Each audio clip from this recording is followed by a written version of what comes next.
Fala, meu amigo, minha amiga, seja muito bem-vindo.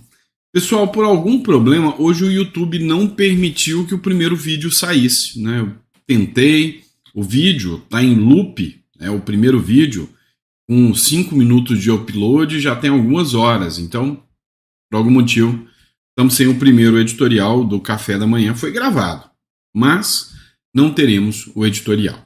Vou gravar esse agora, tá? Então, esse agora é para ser o editorial número 2 do nosso almoço aqui.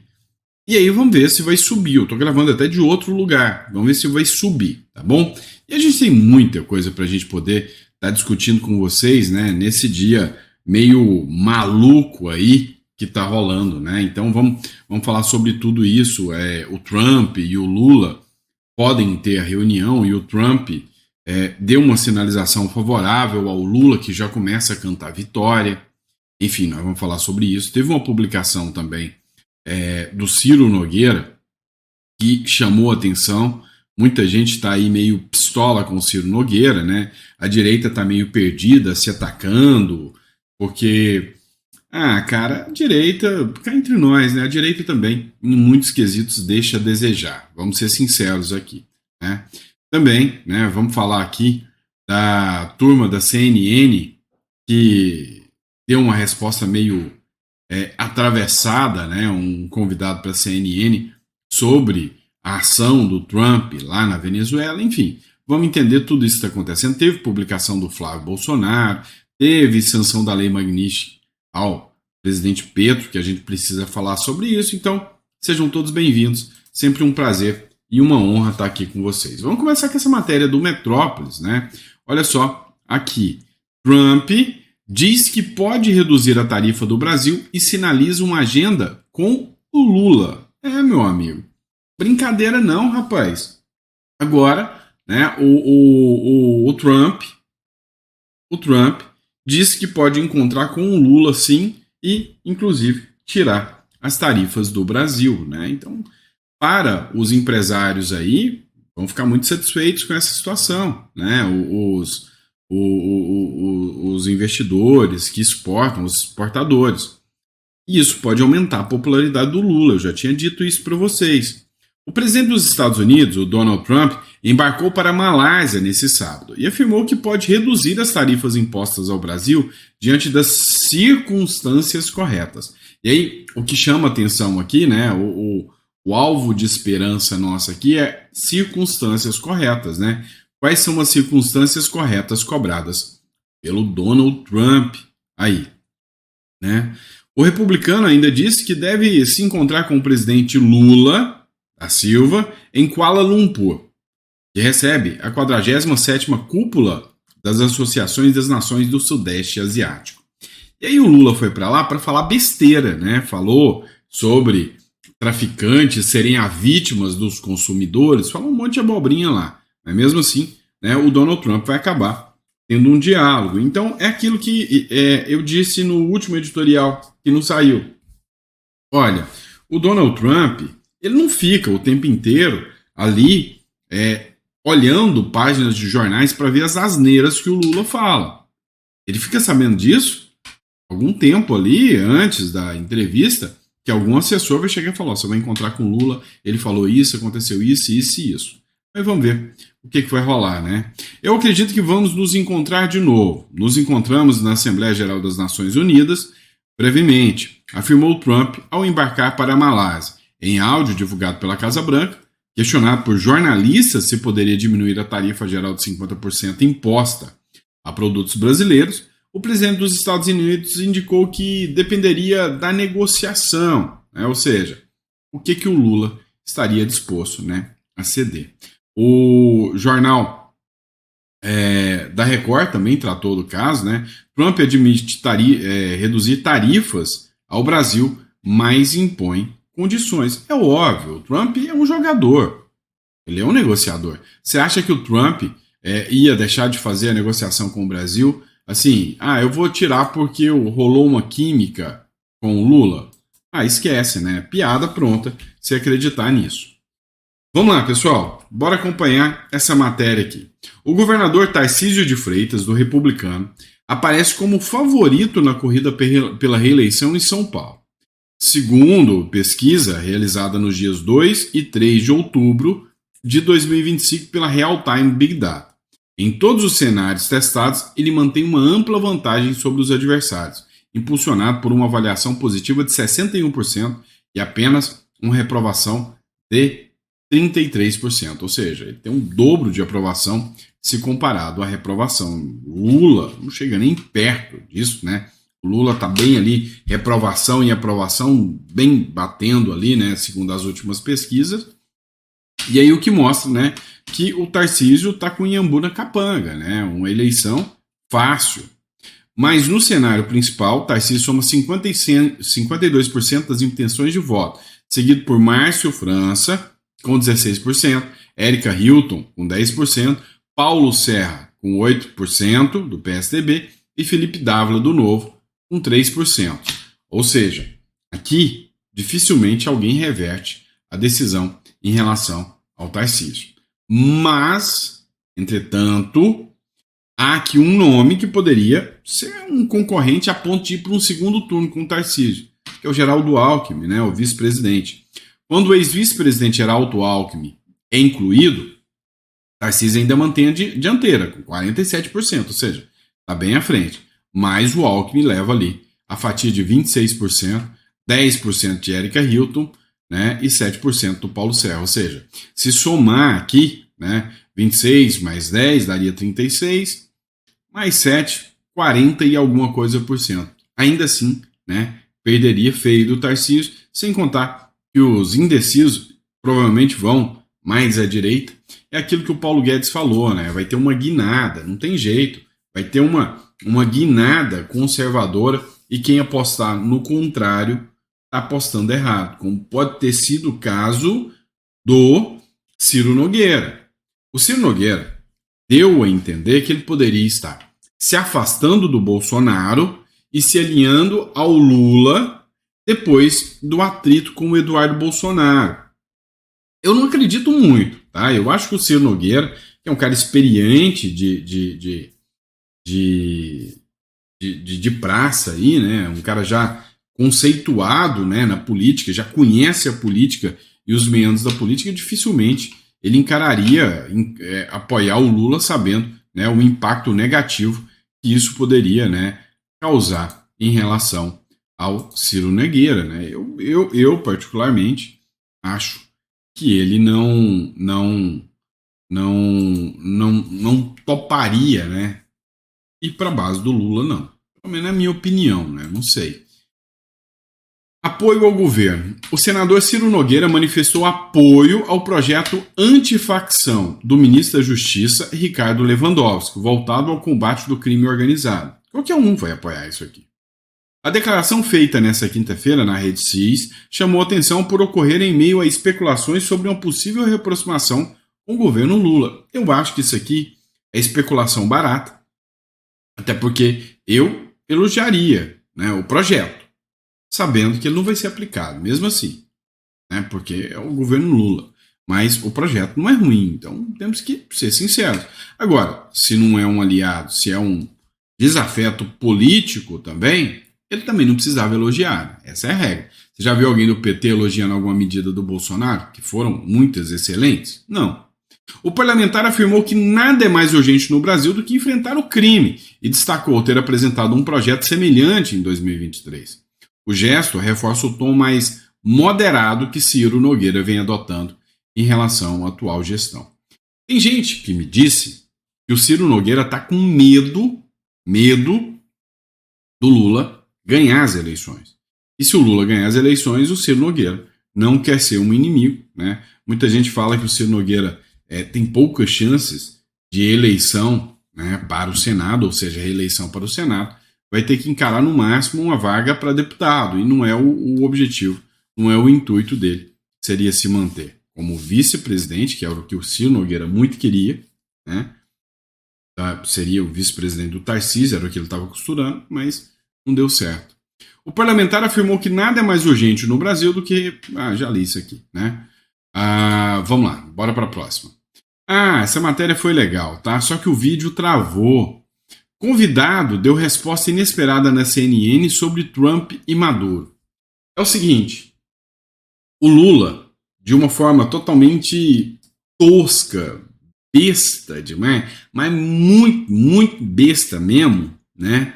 O sujeito resolveu dizer para o Trump que uma ação militar na Venezuela causaria uma instabilidade na região. E aí, né, o entrevistado aqui na CNN foi chamar, provavelmente para passar um paninho pro Lula. Não resolveu não fazer isso. Ele falou: o Lula é louco. Quem causa instabilidade na região é a Venezuela, é a existência de uma ditadura aqui do lado, é a existência de um regime autoritário, ditador aqui do lado. Não é o Lula, não. Não é o Trump, não. O Trump está fazendo um favor para a nação, né? Inclusive para o Brasil, se ele varrer o Maduro aqui do lado. Vamos lá. Outra matéria. Trump confirma que a China está traficando fentanil através da Venezuela, tá? E essa matéria aqui é do Heraldo de México, né? Ou seja, um jornal bem conceituado, bem conhecido, principalmente ali no México, né? E aí ele confirmou, né, a existência da droga. O presidente dos Estados Unidos, Donald Trump, assegurou que a China está traficando fentanil e está aliada com a Venezuela para poder fazer chegar a Estados Unidos, né, a droga. Isso com a finalidade de evitar os controles dos portos do México. Abre aspas. Estão fazendo, porém estão pagando um preço de 20%, né, uma tarifa de 20% devido ao fentanil. São milhares de milhões de dólares que estão pagando, foi o que expressou o Donald Trump sobre, né, a negociação da China, né, a investida da China, né, em mandar fentanil através da América Central e América Latina para os Estados Unidos.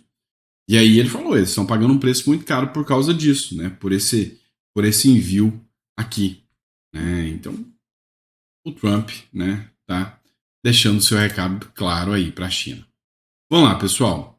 Ó, esse aqui era um vídeo que o Flávio Bolsonaro tinha postado, que era, e não sei por que os vídeos estão travando, que era, né, um monte de preso comemorando a vitória do Lula, falando, faz o L.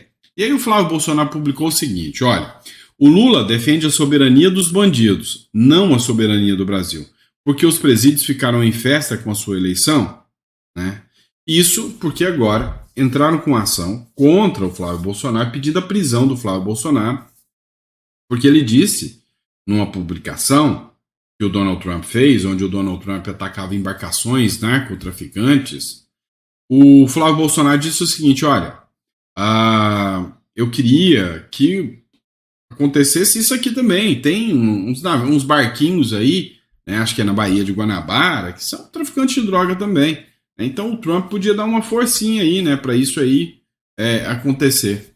E aí eles falaram que o Flávio Bolsonaro está incentivando a invasão da soberania do Brasil. É patético, né? Então o Flávio Bolsonaro, que postou querendo que os narcotraficantes sejam presos, sejam eliminados, é ele que pode ser preso, né, por expor o que a maioria da população quer, realmente tem vontade de falar. E ele que tem imunidade para falar isso, né? Não vamos esquecer disso, né? Bora lá, matéria do Petro aqui, né? Isso aqui foi publicado pelo Paulo Matias. Estados Unidos aplicam a lei Magnitsky e sancionam o presidente colombiano Gustavo Petro. Sim, o senhor Gustavo Petro arruma um problemaço, né? Ou seja, agora ele é alvo da Magnitsky. Eu já tinha falado sobre isso aqui. Nessa sexta-feira, os Estados Unidos incluíram o presidente colombiano Gustavo Petro, sua esposa e seu filho e o ministro do Interior na lista das sanções econômicas da OFAC, com base na lei Magnitsky. Como diz, né, aí eles chamam de Lei Clinton. O pessoal lá da Colômbia chama de Lei Clinton. No primeiro editorial eu tinha colocado uma matéria, né, lá da Colômbia. A medida congela bens e proíbe transações com cidadãos e empresas americanas. Em resposta, Petro afirmou que a decisão é um paradoxo, já que combate o narcotráfico há décadas. A crise diplomática entre Washington e Bogotá se intensificou após Donald Trump chamar Petro de líder do tráfico ilegal de drogas e revogar seu visto. Revogar o seu visto, né? Deu uma espirrada aqui, pessoal. Vamos lá. Bora continuar. E aí, o Caracol Rádio também falou sobre o caso, né? Bancos colombianos já bloquearam contas de Petro, né? Bloqueariam as contas de Petro e da sua família e prometeram acatar as sanções dos Estados Unidos. Há uma diferença muito grande do que acontece na Colômbia hoje do que acontece no Brasil. Tá? Então, aqui no Brasil, nós temos o judiciário sendo sancionado e o próprio judiciário se blindando. Lá na Colômbia há uma distinção. Tá? O judiciário não é apaixonado pelo Petro e não é politizado. Não se tornou uma força política como aqui no Brasil, não. Lá o judiciário julga, são juízes independentes. Né? E aí, os bancos não estão sendo pressionados pelo. Os bancos não estão sendo pressionados pelo judiciário, como acontece aqui no Brasil.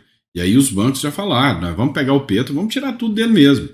Os bancos na Colômbia estariam obrigados a bloquear todas as contas do sistema financeiro do presidente Gustavo Petro, a membros da sua família e ao ministro do Interior, a serem incluídos na lista da OFAC, né, Oficina de Controle de Ativos Estrangeiros dos Estados Unidos.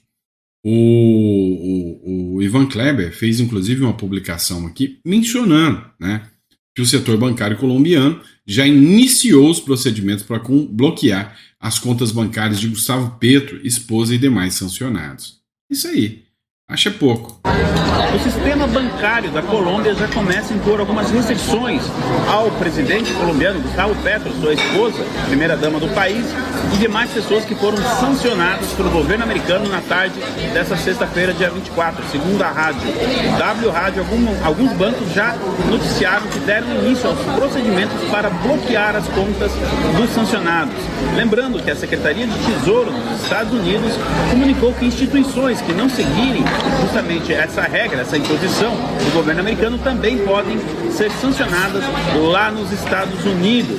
Eu sou Ivan Kleber, falo diretamente de Londres, no Reino Unido, e hoje é sábado, dia 25 de outubro de 2025. Muito obrigado a todos pelo carinho da audiência. É isso aí, né? Tomou uma magnífica. Agora, matéria ruim, tá? O Milei, ele tá tentando, mas o Milei não entendeu que cara, não se convence e não se enfrenta o sistema só com questões econômicas. Isso não tem resultado. O Bolsonaro fez isso. Vai falar que o Brasil economicamente não estava 1000 vezes melhor do que agora com o governo Lula. Tava. Conseguiu se reeleger?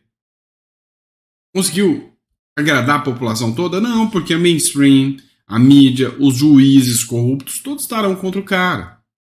Dá uma olhada aqui. Argentina. A desaprovação de Milei atinge 55,7% às vésperas da eleição, né? Ou seja, pessoal, se o Milei perder a eleição, mesmo com o apoio que o Donald Trump ofertou, acabou a Argentina.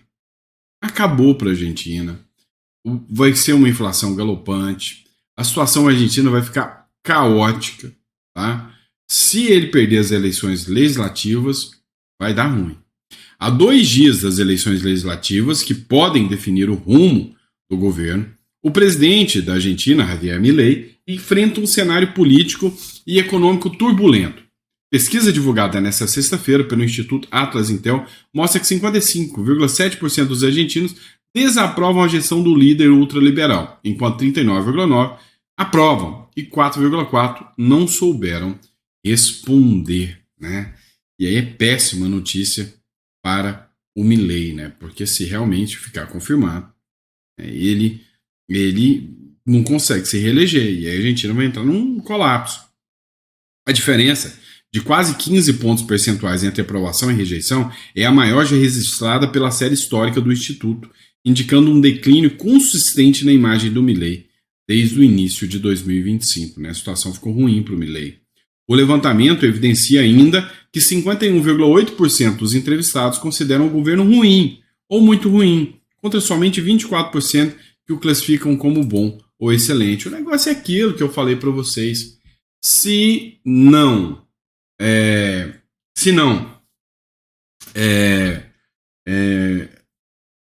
irrigar com medidas populistas, o povo não entende, né?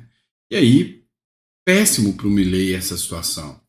O Milei não vai conseguir, ninguém consegue vencer a esquerda no discurso, porque quando você chega e fala, olha, eu estou aqui, eu vou ter que fazer cortes na carne, eu vou ter que segurar para reduzir a inflação, nós vamos melhorar a economia argentina, nós vamos fazer com que a economia amplie, nós vamos estruturar toda a economia argentina para que vocês possam voltar a ter uma qualidade de vida considerável. E aí chega o cara da esquerda e fala, eu vou te dar picanha e cervejinha, companheiro. Vai ter cervejinha, vai ter picanha. E aí? Como é que você convence um cara que, sabe, mal teve um tempo para ter uma análise, né, reflexiva, uma análise mais aprofundada das coisas, né, um senso crítico. Aí é complicado, né? Vamos lá. Outro vídeo que não funcionou, não sei porquê, né? Não foi uma gafe de Lula. Só confirma que ele é um defensor de bandido. E aí o vídeo não vai aqui rodar, né? Mas era um vídeo que eles aqui... deu certo aqui, ó. José Medeiros colocou aqui, ó. Não foi uma gafe de Lula. Só confirma que ele é um defensor de bandido. Dá uma olhada. Frase do presidente Lula.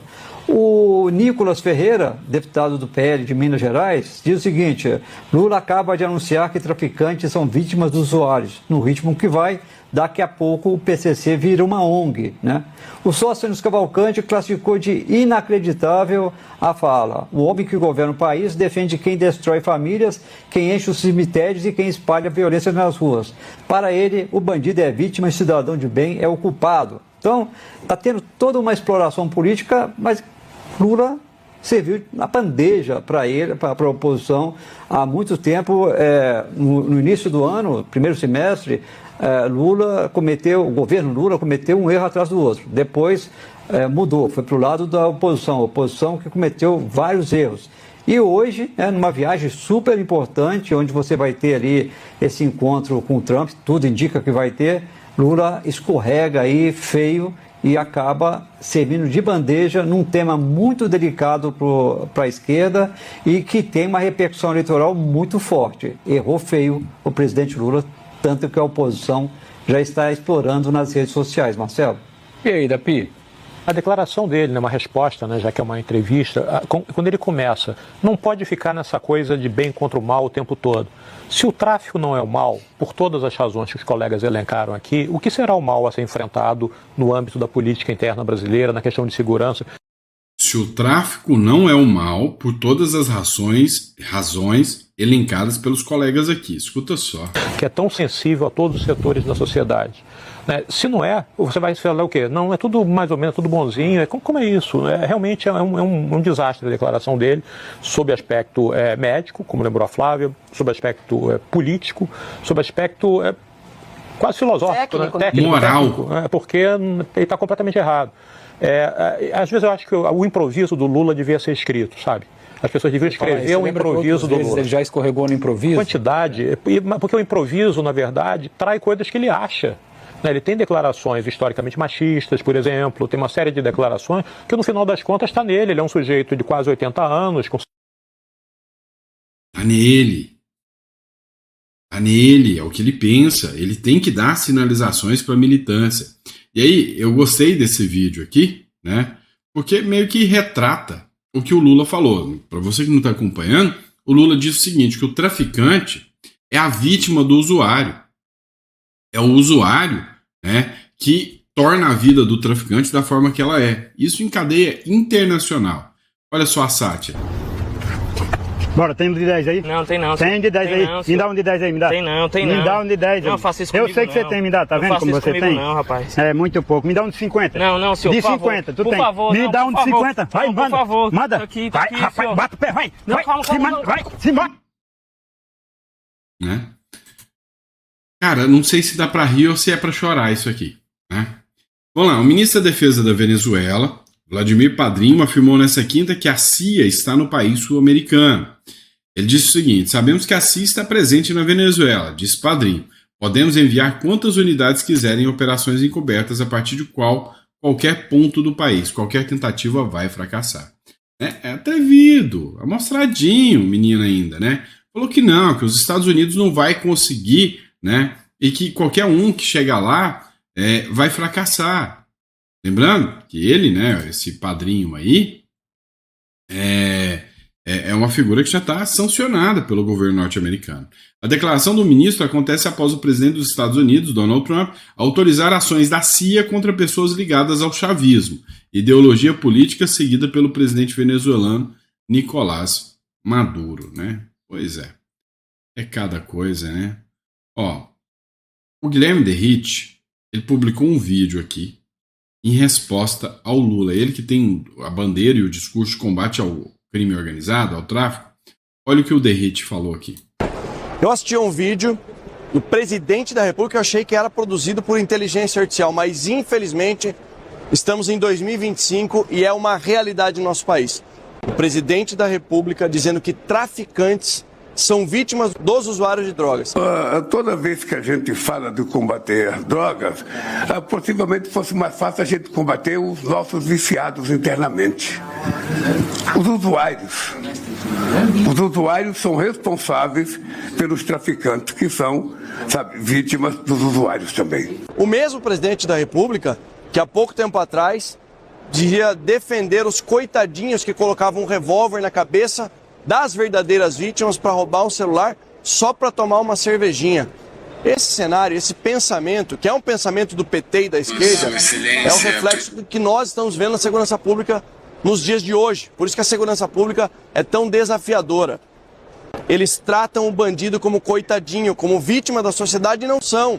Essa desconexão com a realidade, esses governos sucessivos de esquerda fizeram com que os criminosos avançassem cada vez mais e o poder punitivo do Estado, a falta de legislação para deixar bandido preso, tornasse o cenário da impunidade, da reincidência criminal uma realidade no nosso país. Eu pergunto para você, esse vídeo aqui não é para falar sobre política, sobre direita contra esquerda. Eu pergunto para você que votou no PT, você concorda com isso?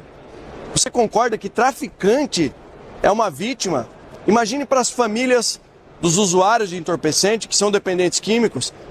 Isso acaba com as famílias, milhões de famílias do Brasil, sem contar que o tráfico de drogas é a principal fonte de receita do crime organizado. Esse mesmo governo federal do PT que enviou uma PEC da segurança pública para o Congresso Nacional, que quer dizer para os governadores, quer centralizar poder e quer dizer o que deve ser feito na segurança pública. Para resolver o problema da segurança pública no Brasil, nós temos que ter um governo que acredite na tolerância zero, que combata o crime, que saiba combater o crime organizado e que entenda que bandido tem que ser preso, tem que ser punido. Traficante, senhor presidente da República, não é vítima. Vítima é o povo brasileiro dessa política de esquerda, da política do PT que trata bandido como coitadinho. Segurança pública tem que ser tratada com tolerância zero contra os criminosos. Boa. Assina embaixo o que ele falou. Concordo em número, gênero e grau. Bom? E é isso, pessoal. Espero que vocês tenham gostado do nosso editorial. Sempre um prazer e uma honra estar aqui com vocês. E a gente volta, né, daqui a pouquinho com mais um editorial. Vou ver se às 4 horas a gente coloca mais um editorial aqui para vocês da forma certinha. Vamos ver se hoje o YouTube vai deixar a gente subir os vídeos. Fechou? Até lá.